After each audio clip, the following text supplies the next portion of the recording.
Hello, friends. This is Heather for Liberty Librarian. Nice to see you all. Hope you're having a great week. It's been just exciting. This is birthday week, birthday week, birthday week. Heather's birthday is tomorrow. So, yeah, there are people who don't talk about birthdays. It's kind of like Fight Club. You don't talk about birthdays. You just don't. And then there are people like me who enjoy the heck out of it. My reason is I just like to go and see people and do things and have some fun. And other people are like, I want presents. I love presents. I'm like, I don't need anything. I just want to hang out and talk about stuff. As you know, it's just comes with my nature, right? So I have hello from Illinois. How you doing? Um, so tonight I'm gonna go have pizza and beer with some of my Mankato friends, and tomorrow I'm gonna have a lovely romantic birthday dinner with my husband, and then I'm gonna go see my bestie on Saturday, and it will be great. I'm just have all of this birthday, like birthday 1, 2, 3, 4, 5, and so the whole month of October is birthday month. So I know it's a little extreme, but I'm excited about having lots of fun. And this week has already been really kind of cool. They had the vice presidential debates, and I wanted to talk about one specific thing from that. I'm gonna mute my mail because I always forget to do that, and then it pops up during it, and you hear the boop boop boop boop boop boop. So I actually am really excited about today's show, and it's really dippy and weird because I get down the rabbit hole of finding out about one topic, and I have a lot of fun doing it. So let's just dive into it because I feel like I'm going to talk about this most of it, and I have a little bit of intellectual freedom news at the end, and yeah, I think it's going to take up the full hour. So let me go into sharing screen. So hope you're doing good. I've been doing really good. I had work today, and it was once again very quiet, but just an odd year, right? Okay, so I'm going to go right into this fun stuff that I have planned. Let's see. I have it open, don't I? Yes, I do. No, I don't. Let me just look at it again real quick. Share screen was canceled. Let's do it again. There it is. It was being weird. Didn't want to recognize the software. I don't know. So here we go. Today. Okay, so as you may know, the vice presidential debate was the other day, and people were not very impressed by either of the candidates, especially Mike Pence was interrupting Kamala Harris, and she stood up for herself, which people are very happy about, and I think a lot of women know where she's coming from on that. But the big news of the evening wasn't any of that. There's this really weird thing where a fly landed on Mike Pence's head, and it kind of hung out there for a little while, and everyone was so bored in that moment, zoomed in on the fly, and there was a lot of great memes that came up. So my theme for the evening is pretty fly for a white guy or on a white guy. I'm not sure. Or Fly Me a River, which do you prefer? So this episode is going to be dedicated to debate fly and flies in general, because I went down the rabbit hole and I found out a lot of weird stuff about flies. So first we're going to just show you what I'm talking about. Le fly. I'm going to see. I'm going to just zoom out for a second because it's always so hard for me to tell what you can see. Okay, so I'm going to just zoom this to the full screen, and I'm going to show you guys what I'm talking about. I think you can see it, I think. So this is from the current slide, Le Fly. And you can't really tell from far away, but there's this little dot on his head that is the fly, or Le Mouche. I think is the actual French for that, but I made up le fly. And people were obsessed. Um, there appears to be a fly on Mike Pence's head for the last answer. So people were just zoomed in on it and very excited about the fly. And as you know, I've been kind of crabby that libertarians weren't represented in any of the debates so far. So I said that the little fly sat on his head and said, "Psst, hey, Mike, Spike Cohen sends his regards." Right? Yes. Or this one I love from Chrissy Witchers. If you zoom in on the fly, you can see that Spike Cohen did make the debate stage. So there he is, smiling and sitting on Mike Pence's forehead. So I think that would be kind of cool. I saw a whole bunch of stuff where like it was Spike in a little Ant-Man outfit, and oh man, there were just so many to choose from, dancing in a little outfit. They said that maybe it was drones, like tiny little drones that had like malfunctioned, or maybe the Russians were watching, making sure that the candidates answered in the way they wanted. It's not the first time we've seen a fly land on a presidential candidate, president, that kind of thing. So, I mean, you never know, right? Or this one. Oh, I got to play this one. So I got to click on it and make sure I show it to you. Let's see if I can get the... Okay. I'm going to... What? Give me a second, kids. Oh, no. Did it show? To the men and women. Okay, here we go. I just got to make sure you see it correctly. Here we go. I'm going to share the tab that came up. Okay. So it's a little Twitter video, but it's super cute. And I will explain it after I see it. Oh, no, I did it wrong. You're like, Heather, why? I'm going to remove it and I add it again. Okay, I'm going to do it one more time. I just got to make sure I have the sound on, because the sound, it makes it, you know. Chrome tab. There we go. Now I got it. Okay, you see this bad boy? Okay, here we go. Women who serve in law enforcement. I want everyone to know who puts on the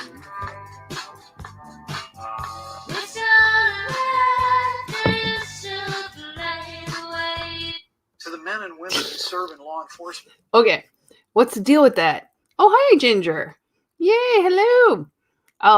The deal with the little juice thing is I've actually downloaded TikTok and watched like a bunch of videos of people, and I don't know who did it first because it's rather confusing, but there's a guy, an old dude that goes on a skateboard, and he is listening to Fleetwood Mac and Stevie Nicks is singing, and he's drinking from a thing of juice, and then all these people started doing that same thing. So that's what the juice thing means. And it's like a riff on that TikTok video that's like hot this week. And I shouldn't even know that because I'm an old person, but whatever. It's kind of hilarious to me. Back to my awesome slideshow that I have to show you because I'm obsessed.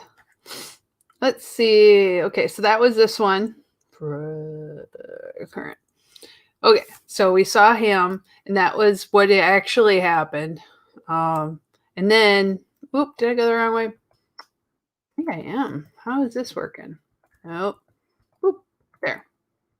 So we saw that one. Is he like Lord of the Flies? And I will go into the conspiracy theories of the devil being associated with Mike Pence right now, because as you know, like there's names for different demons, and a lot of them are like fly related and deep composition, and I will talk about that a little bit. But they talked about him being covered in flies. This is one of my favorites. I saw this meme about Ruth Bader Ginsburg. She's passed away, but she said, "I sent the fly. Tell Pence I want him to know it was me." And I'm like, yes. I love that. Plus, I love her. And then, as you remember, in The Karate Kid, which if you're watching Cobra Kai right now on Netflix, it's such a good show, and there's another season coming out. But they caught flies with chopsticks from the Karate Kid original movies, right? So they're like they're waiting ready to go catch that fly that's on Pence's head. And of course, you can't talk about The Fly without The Fly movie. Jeff Goldblum was in the Brundle, what do they call it? Brundle bug, Brundle bot, fly. So they teleport. If you've never seen the movie, he like teleports, and then he turns into a fly because a fly flew into the machine, and he was successful, except what kind of merged their DNA together. So you see, like, Brundle Teleporters Travelers Club, join us and we'll fly you anywhere, anytime. Ha ha ha. And then I believe I can fly, and he turns into a really gross fly, and you feel bad for him. So the one good thing that came out for the Biden side was that they jumped on this whole PR kind of thing with the fly, and they know how people talked about it and took off on social media. So they started selling fly swatters for $10. They're expensive. So it says, truth over flies. And then Biden has his little flywillvote.com. So that is the end of my memeage. So I hope you enjoyed that, because it is just ridiculous. Here, Brenda Bear, the fly was Witchy Harris's pet, trying to get into VP Pence's head, but it didn't work. I love it. It does seem like, when you think about this time of the month, it's October, magical, maybe it's something going on there. They wanted to distract him with like witchy, fly powers. I don't know. Could be. It just could have been a fly too, but I just think people were so not into the debates that they were looking for anything they could focus on. So like the whole thing online was that, Saturday Night Live, they're going to be on it. Somebody's going to be dressed up as a fly, and they're going to have some great skits coming out in the next week. And I can't wait. I kind of hope they do. I think that'll be awesome. So, I'm going to have a sip. So there's more. I found out a lot of stuff about flies today. All kidding aside, there are so many things you don't know about flies that will blow your mind. I'm just telling you. It's like one of my own ads for my own show while I'm doing the show. There was a book written in 1658. Okay, Librarian comes out, called Theater of Insects. And they talk about flies as little creatures so hateful to all men. So people hate them. They've hated them forever. They're just in your face, up in your nose. How many times have you ridden a bike or ran and one tried to fly in your mouth? You're like, why? Why do you want to die this way? Why would you go into an orifice? And they're like, must lay babies, must have my babies, and you're like, I'm not dead yet. It's just like that. So there's a group of insects called, I think I'm saying this right, dipterans. Dipterans? That sounds right. I always feel like it should be said in some sort of British accent whenever I've heard this word. But they have a new book that came out, and new is relative. This is more like 13 years ago. So sort of newer than 1658, I'll tell you. But there's a book by an author named Stephen Connor, and no relation to Sarah Connor and the Terminator, called Fly, a book about flies. So in this book, he talks about how flies are so universally loathed because it takes its pleasure promiscuously, restlessly, unswervably, unashamedly. People wish that flies could hold back. They trample on their food and are so single-minded when it comes to reproducing that that Aristotle remarked on the difficulty of pulling copulating flies apart. which is like, that's kind of a weird thing to notice. Like, hey, you guys, break it up. And they're like, no, we're doing it. Like, leave them alone. Give them some privacy. This carefree lifestyle offended human sensibilities because we're a bunch of prudes. So flies became the subjects for moral allegories about consequences of pleasure-driven lives that often end with flies singed in flames or drowned in wine, because they're like, oh, I will die in this wine. I'm going to drink as much as I can. And then like, yeah, I'm dead. So, of course, like flies are kind of looked at as bad, and they represent demons, and demons, of course, because bugs are sort of otherworldly in a lot of people's eyes. They seem irresponsible when compared with social insects like ants and bees. Oh, humans love ants and bees because they collect food and store it for the future or to feed their young. And at least the infertile workers never copulate. So like flies are like, I don't care if you can like make babies or not or whatever. Let's do it. So flies, they're very frivolous, and people from puritanical times and on did not like them because they're bad examples in the universe, and we shouldn't be like them. Well, and there's some things to be said for like being thoughtful about life and everything, but they're more like just doing their thing. So one of the things in religion that I thought was quite interesting was that the flies, the capacity to command flies is the mark of the devil. So one of the things that came up with the Mike Pence thing is he controlling the flies? Are they like coming out because they are his minions, or is there someone else that's very devilish that's attacking him in some way? Satan's lieutenant, Beelzebub, is the Lord of the Flies. So it is. He is portrayed in a drawing from 1863, reproduced in this book, The Fly, that we're talking about. And it's a fierce fly-like creature with the skull and crossbones symbol on its wings. Satan himself, as well as many alleged witches, and even Loki from, my Norse culture, the Nordic god of mischief, all occasionally turn into flies. I bet you didn't know that. So maybe there's some mischief going on in the universe when during a debate a fly shows up and kind of wreaks havoc.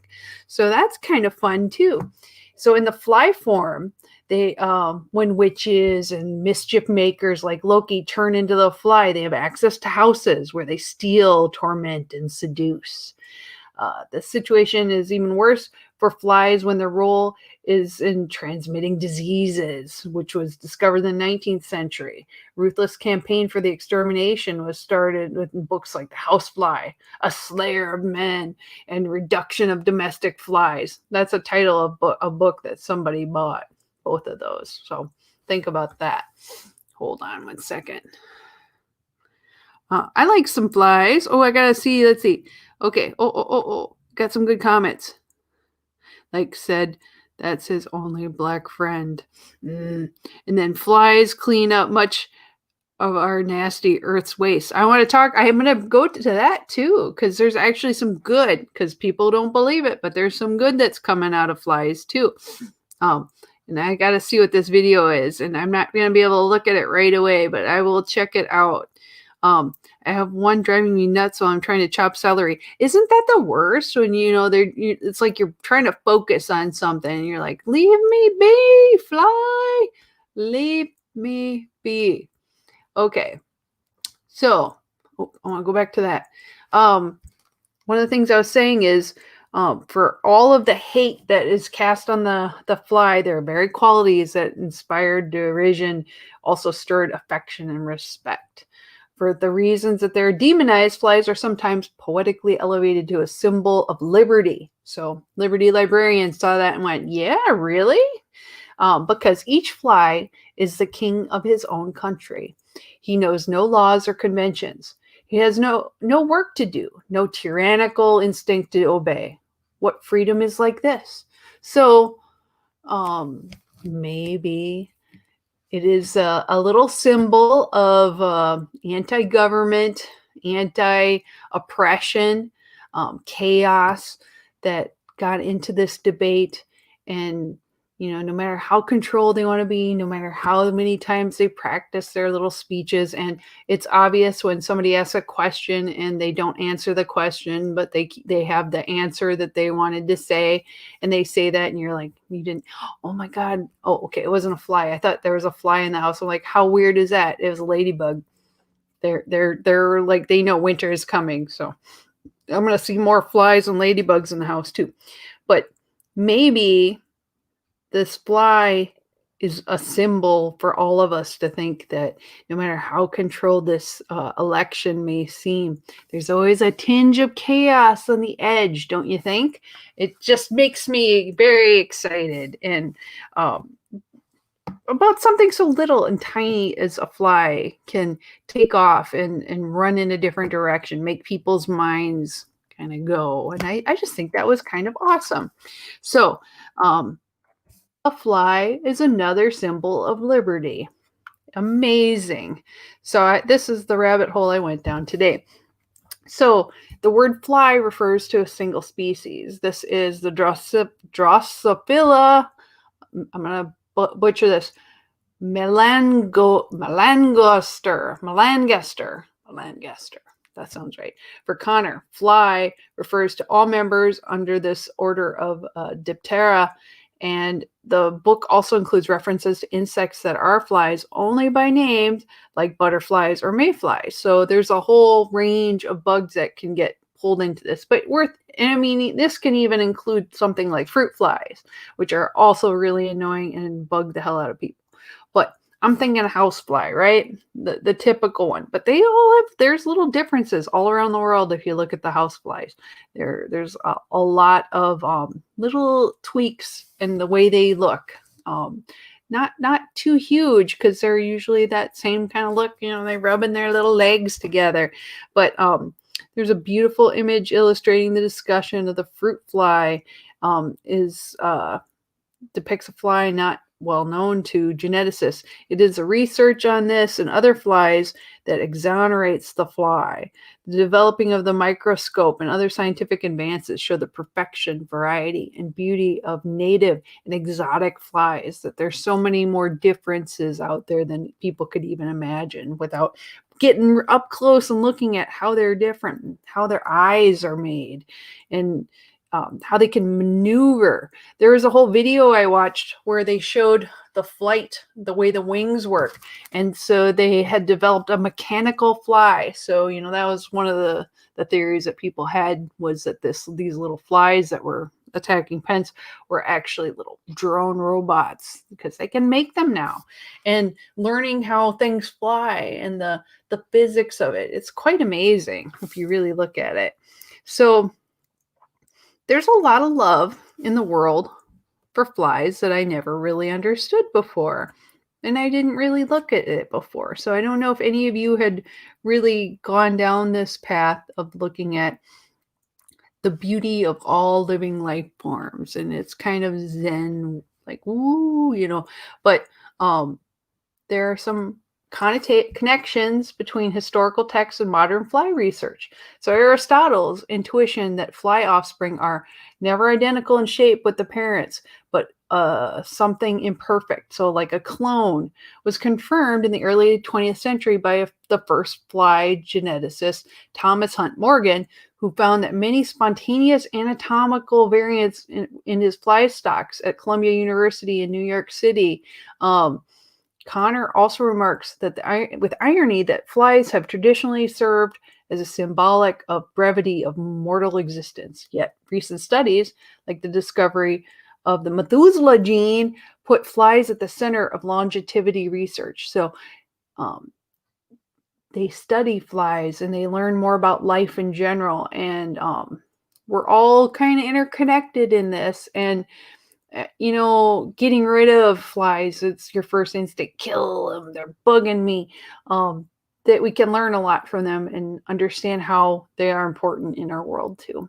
So they're wrong that there is no creature is less teachable or less intelligent than the fly.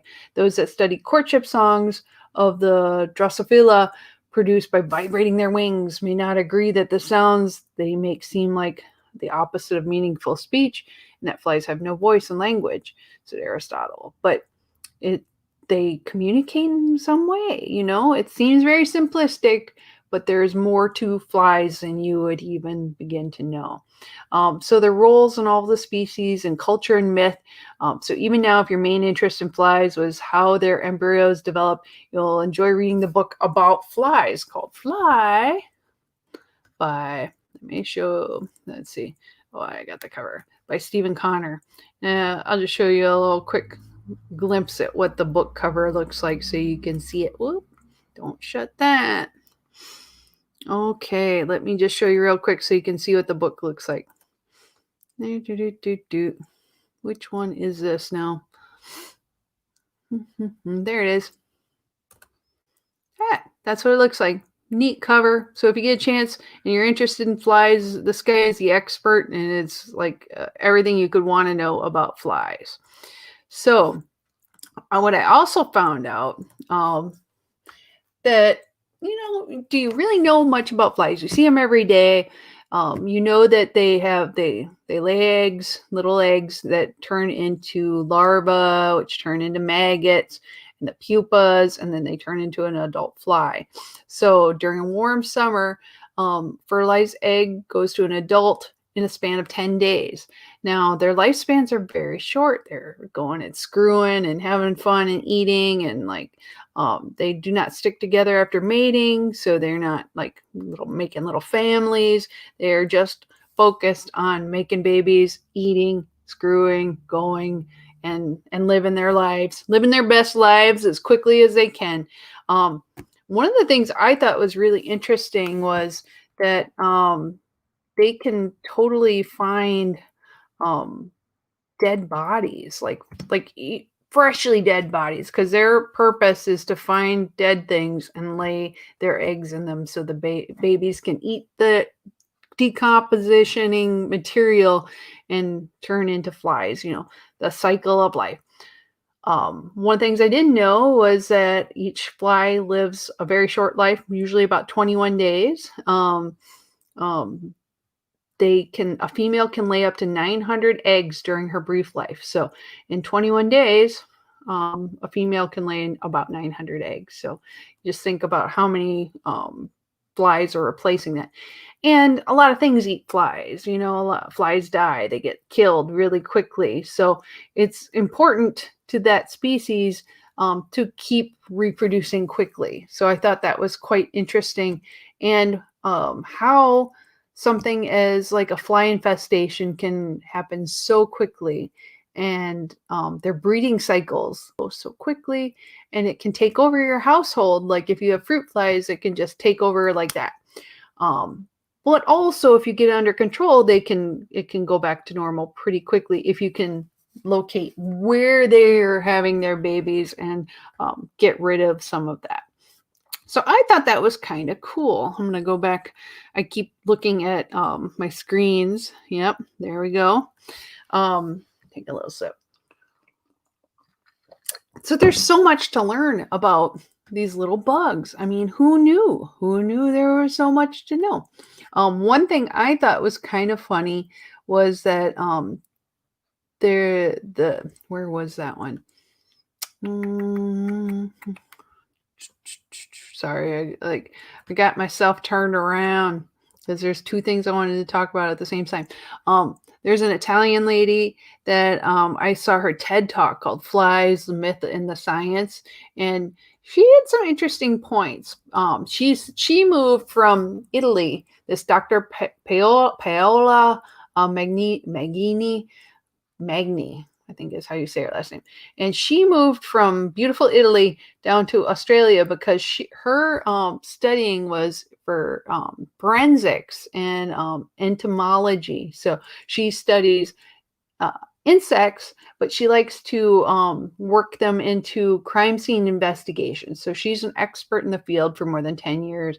And she moved down there so she could study how flies and insects affect crime scenes and how they can interpret their evidence found. So I thought that was quite interesting. So the one thing I got from her was that we hate flies, but she was so fascinated by them because she said, as sharks can sense the presence of a very few drops of blood in a large amount of water, they're like, dinner. A fly can detect the presence of a dead body within a few minutes after death and from a distance. They have an amazing sense of finding these bodies so they can make their babies. So they reach the body, they lay their offspring, and while the adult will fly away, maggots will feed on the body. Nom, nom, nom. So this is such a great Halloween kind of thing. But many think maggots only destroy evidence, but they say that in forensic entomologists, maggots are precious clues. So looking at them, they're keepers of pivotal information useful for reconstructing a crime scene, like the time of death, the movements of a body, and the presence of drugs and foreign DNA. So I thought that was kind of cool that bugs can actually help solve crime. So there's so much more. I mean, seriously, you can learn so much. And I wanted to a lot of people feel bad because, I mean, who could predict which person a fly is going to land on during a debate? So I found a video. Let me click on it so I can show. I'm going to show another person who had an interview. This would be former President Obama having a fly show up during his interview. So I'm going to say, just for fairness and everything, I'm going to show what that video looked like as well. And let's see, I'm going to bring that up right now, and we'll make that full screen. There we go. Let's watch this. As you saw earlier, the president sat down for an interview with CNBC's John Harwood and The Fly.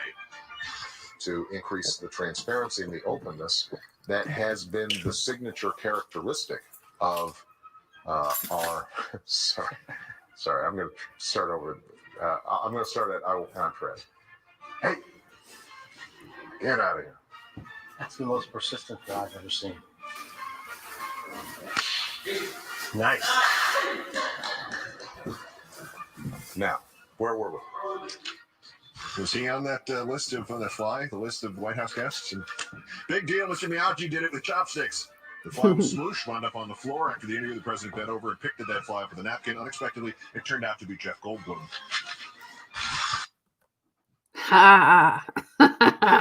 So you see, other candidates can handle it very differently. I really like that he did say something with Mr. Miyagi, and that was kind of cool and clever. So I think that yes, we're all at their whim. The chaos of the fly. They choose you.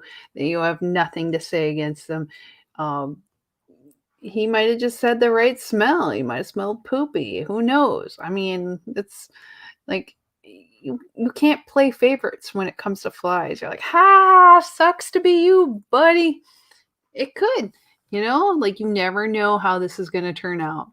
So as I wind that up, there is a lot of perspective that we can look at with flies.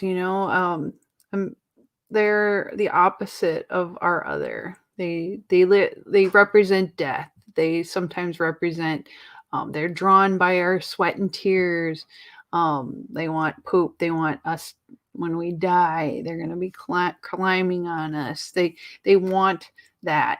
And they're that we are building on our, what our desires are. They are creatures of instinct that go and go and go. Successful or not, I mean, there's not much you can do. But I do think what was interesting to me today was that they represent so many different things in our world that it's kind of exciting. That they're tiny and delicate little creatures. That there's not much more than that. It's there's something that's part of our lives forever and will be, maybe after humans are long gone. There was a little poem about flies written by Robert Herrick, and It said, I saw a fly, and this is Old English. I saw a fly within a bead of amber cleanly buried.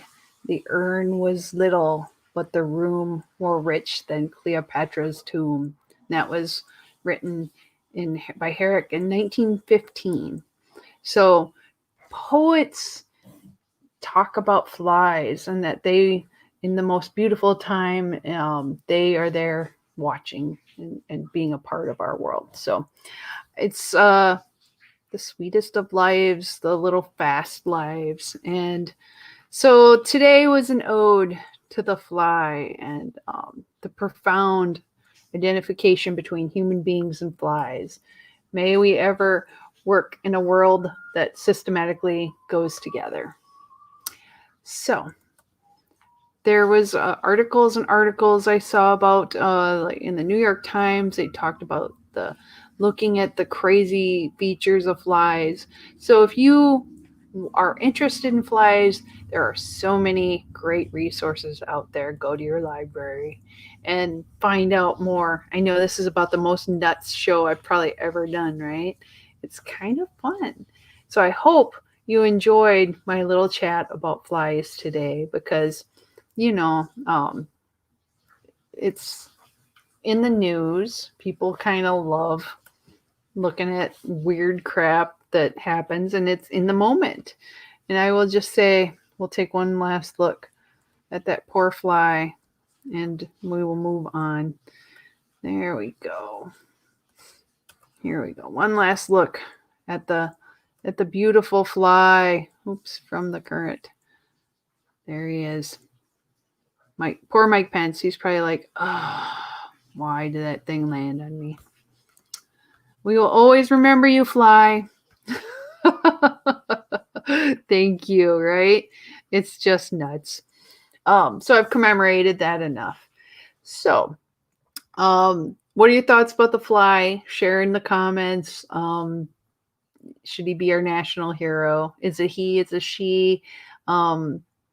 I think somebody was saying they thought it was a girl fly for some reason. I don't understand like if many of them are or not, but let me know what you think. We can talk about it more. This week I have some intellectual freedom news, so I just wanted to make sure I had a little time to cover some of that. One of the things that came up in the news, this was in the aclu.org website. There's a news site about the CBP. Now, they want to destroy records of their misconduct that they have had. So this agency is called the Customs and Border Protection, if you're not savvy to all of the little acronyms or whatever. The nation's largest federal law enforcement agency is the Customs and Border Protection Agency, and they operate with routine impunity. So the agency has asked the National Archives and Records Administration, the NARA, which maintains federal agency records, to approve the destruction of internal CBP records of misconduct. Let me tell you, that is a sure sign that they're up to no good. An agency rife with abuse should not be allowed to purge its own paper trail of wrongdoing. That should not happen.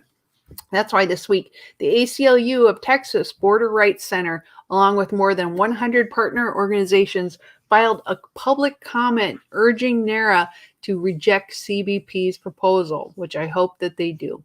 The principal reason is CBP's own oversight system is a disaster, and future study of the agency's failures of accountability will be stymied by the document's destruction. No agency should be allowed to destroy its own documents tracking what it's done wrong.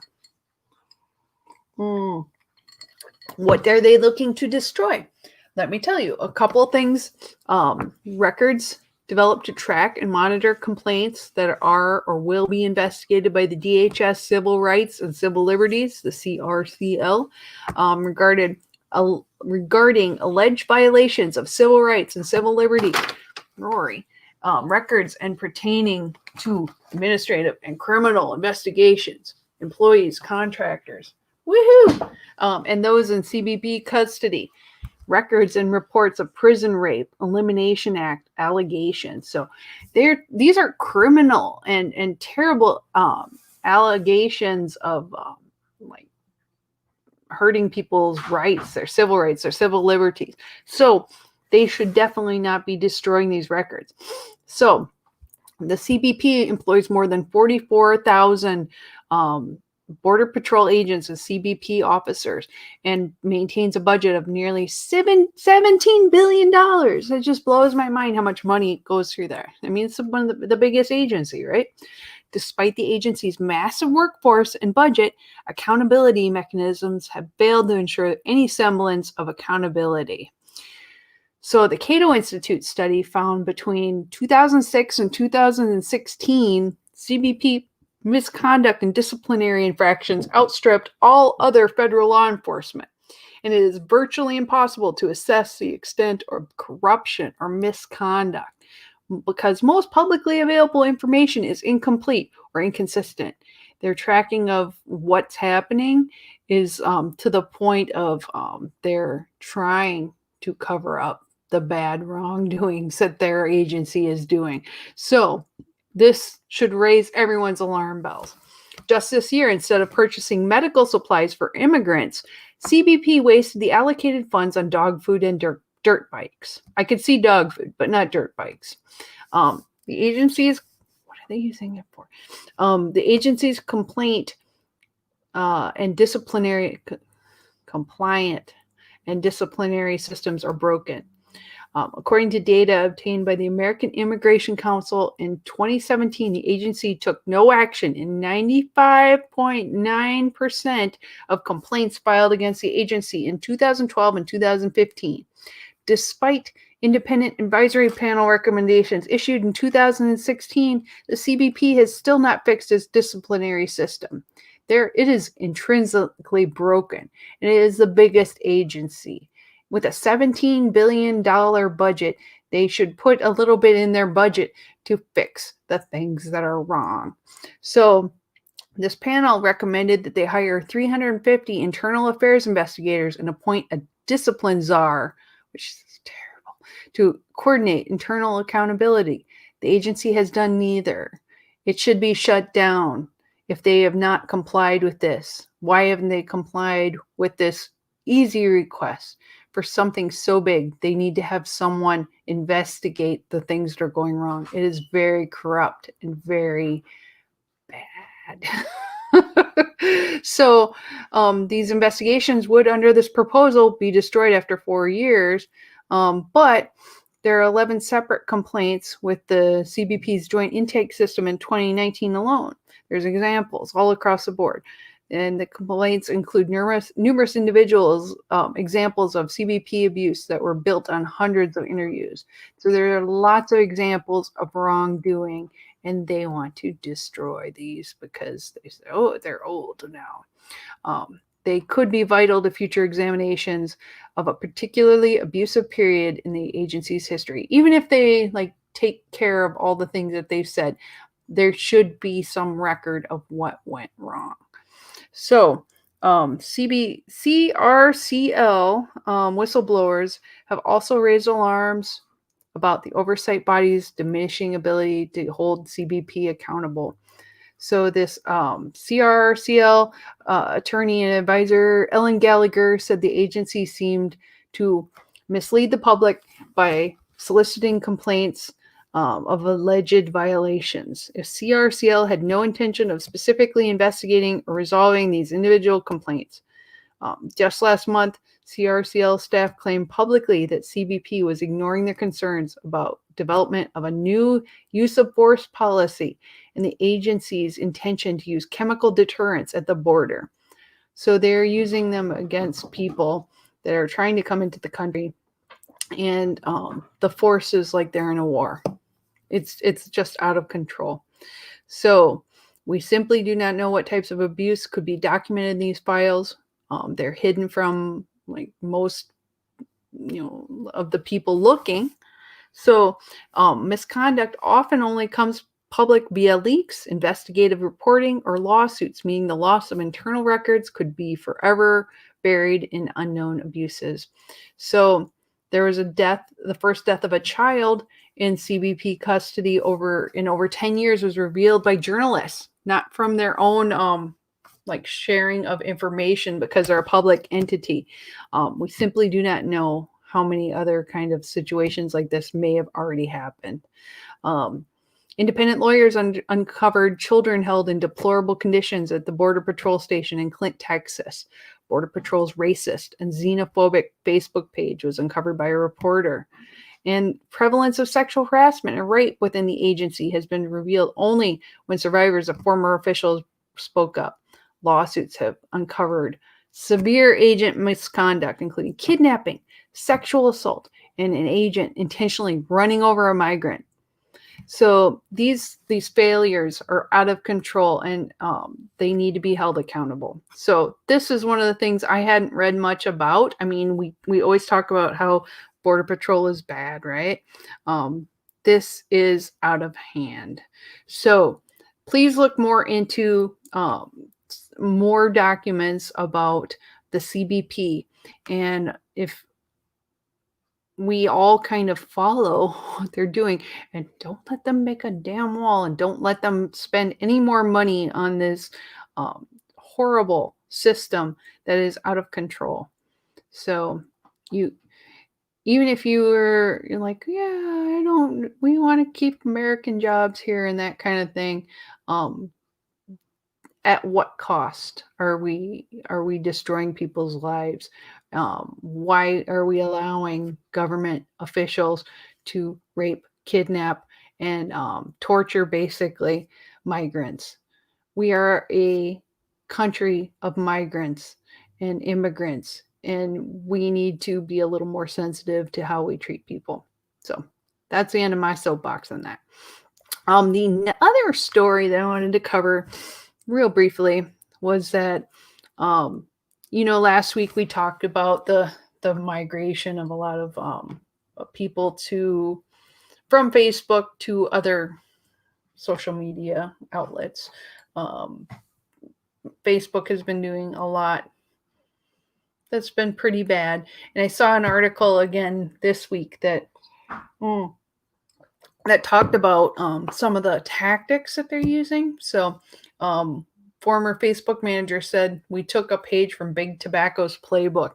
So they said that at the worst, I fear we are pushing ourselves to the brink of a civil war. And I think some of the problems that are coming up in social media are people's anger is ratcheted up, and the hate between parties, and then this political outlet. We have riots going on every day all around the country. Lawmakers are kind of getting a fire under their butt to lock things down. So we are overreacting to our fear by making more laws, putting money into law enforcement, and making it so we are getting set up so we could have civil war within our own country, and it would be our own doing, because they said they Facebook learned how to make Facebook addicting. So I get it. I'm on it every day. But can you turn it off if you know they're doing something to you? Does it even matter? Because, when they want you to think something, they just flash it up. They put ads up. They put things that kind of put you in a mindset. So this is what the Facebook manager had said. His little quote was, tobacco companies initially just sought to make nicotine more potent, but eventually that wasn't enough to grow the business as fast as they wanted. So they added sugar and menthol to cigarettes so you could hold the smoke in your lungs for longer periods. At Facebook, we added status updates, photo tagging, and the likes, which made status and reputation primary and laid the groundwork for a teenage mental health crisis, allowing for misinformation, conspiracy theories, and fake news to flourish, like Big Tobacco's bronchodilators, which allowed cigarette smoke to cover more surface area of the lungs. But with that incendiary content alone wasn't enough. To continue to grow the user base, and in particular the amount of time and attention users would surrender to Facebook, they needed more. So you want to get like your hit. You want your Facebook good feeling. It's all about the likes. Oh, they all like my post. They all like my show. They all like it. And, it's toxic. And so that was the thing that I think people need to be aware of more now than ever, is that some of the things that are happening. I'm going to sneeze, and it's really inappropriate time. Guess I'm on my nose. Oh, pardon me. Allergic to fall. So they had op-eds saying regulators, they said they should break up Facebook because it's out of control. It's too powerful. They said Zuckerberg is a good, kind person. But they're angry that his focus on growth hasn't led him to sacrifice security and civility for clicks. Government must hold market accountable. So the problem is that now Facebook is so big and the government is kind of getting enmeshed. And when we saw the other week when they had the interview where Zuckerberg's meeting with intelligence agencies, the fact that they're sharing information with each other should raise your awareness of fear that things are out of control, that they're censoring you. They're shutting down groups on Facebook that like have other viewpoints. Facebook used to be just a place for people to get together, and you would kind of congregate into your groups of like people with similar interests. So but now some interests aren't good enough, and that is the problem. And there is such an addiction factor to all social media that makes me ask myself personally, is it worth it? Should we not be letting companies profit from hate and fear and the fact that they aren't representing all the voices? So this article that Ars Technica talked about the side that the government should do something, but I think the libertarian in me thinks that we should do something. And if we don't like that Facebook is manipulating us, is making it so people don't have the right voice, or correcting things that they disagree with, and not other opinions that are a little bit questionable, but and may not be totally fact, but they aren't questioning them. I think it may be time for people to leave Facebook, and I think that should be the consumers that do it, not a government. There are some business practices that Facebook are doing that I think are illegal, and that might be a governmental issue, but they're too rich, and the government's not going to do anything to them. So your power is a mass of people, like a bunch of those little liberty flies flying. They can try to control one of you, but can they control all of you? And I don't think that they can. So think about that. It's an ongoing thing. And I had just one little update before we went on, that TikTok received a reprieve, and I didn't know about that, because I downloaded TikTok so I could be cool like the cool kids. And a federal judge in Washington granted a preliminary injunction blocking an order from President Trump about blocking TikTok, because he wanted to curb access to popular Chinese mobile apps. So they said no. And so now you can get it again. But this injunction is a piece of the ban that was set to go in effect Sunday night, but denied a motion to halt second aspect of the ban. So it doesn't go into effect till November 12th. So it's going to go a little longer, and they're going to talk about it more. So if you see people or still be able to get TikTok and that kind of thing, I would get it just in case. Make sure you have security on it and things locked down, so when you're not using the app, it's not tracking you and that kind of thing. But I'm a big believer that if they tell you you can't have something, that's when I think everybody should get it. So anyway, Facebook is worse than the flies. Yeah, right? Um, there are pests and there are creatures that are a part of the system. And I think Facebook used to be a part of the system and now it's its own system. It's out of control. So, I know I have friends that have left social media entirely just because it was getting too much of their lives and they seem pretty happy. I have not jumped to that conclusion yet, but I also like to, information is important to me. So I like to know what's going on in the world and I like to look at it from different points of view. And I feel like giant media corporations don't always tell you the full story, as doesn't social media. They block things. I just say you take all the sources you can, get the best sources you can, and somewhere in between all of it, you will find the truth. So don't let the flies get you. I hope you have a great week. I'm almost out of time already. I just feel like it just flew by like a little fly. So keep an eye out for the Liberty flies and bring your own chaos and a little bit of spontaneity into your world this week. And happy birthday to me, dang it. And I hope you have a great week. Next week I'll talk about what's going on and see if there anything exciting happens with my birthday and this weekend. But no matter what, love you guys. Hope you have a great week. Have all the fun. Sorry if I bored you about bugs. Some people are grossed out by flies, but I had to go down the rabbit hole, and I know a few of you had to too. So, just imagine that maybe that they're attracted to poop or dead things. So, what does that mean? Does it mean Pence is a poopy dead thing? Does it mean that it just was a random chaos in the moment? Who knows? But it was entertaining, and I hope you stay entertained. So, talk to you later. Have the best week ever. Love you guys. Hang out and have a good time. Take care.